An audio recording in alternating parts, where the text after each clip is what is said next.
Broiler update, men.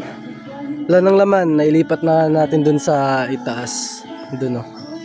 Nandun na. Nailipat natin, hindi na magkasya dito eh. Maliit kasi ito eh, pang ano lang ito eh, pang sisu lang. Ito na sila ngayon, men. Mga bossing, ito na. Hiniwalay ko pala yung malaki tsaka yung medyo maliit. Ito, para makahabol sila. Yan. Dito yung malaki, tsaka dito yung medyo maliit. Pero sakto lang din naman, kasi ano to eh, mabilis talaga lumaki. Nasa ilan to yung medyo maliit? 2, 4, 6, 8, 10, 12. Nasa 12. Nasa 12 yung medyo maliliit.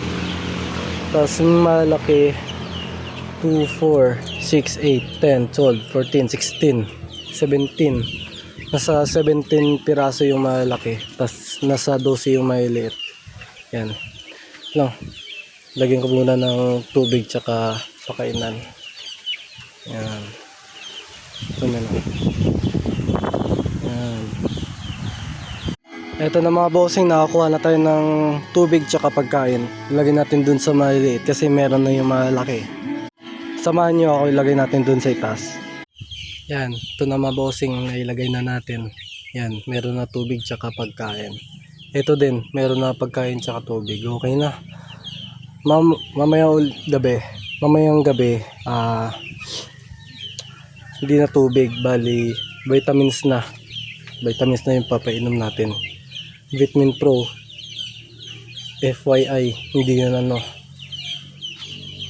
sponsor, sariling pera natin, men. Yan. Mga bossing, pakita ko sa inyo yung mga upgraded, yung mga pure tsaka yung upgraded tsaka yung mga cross. Eto na. Tapos yung sa nakarang second batch na 45, ito na yun, no? Malaki na. Yan. Yan. Tingnan nyo naman yan, men. Walang buntot. Tarantado. Tinatuka na naman. Kawawa. Bully. Yan. Upgraded tsaka yung pure, tapos yung mga cross na upgrade, yung Rhode Island Red upgraded. Yan. Ito pa. Yan. Pakita ko pa yung iba. Tingnan o. Nasa 7 piraso ata to. Yan. Yung black na yan, upgraded na yan ng BA tsaka ng Rhode Island Red. Ito yung ano nyo, no? Yung ama. Yun, no? Kita ba? Yan. BA tsaka RIR.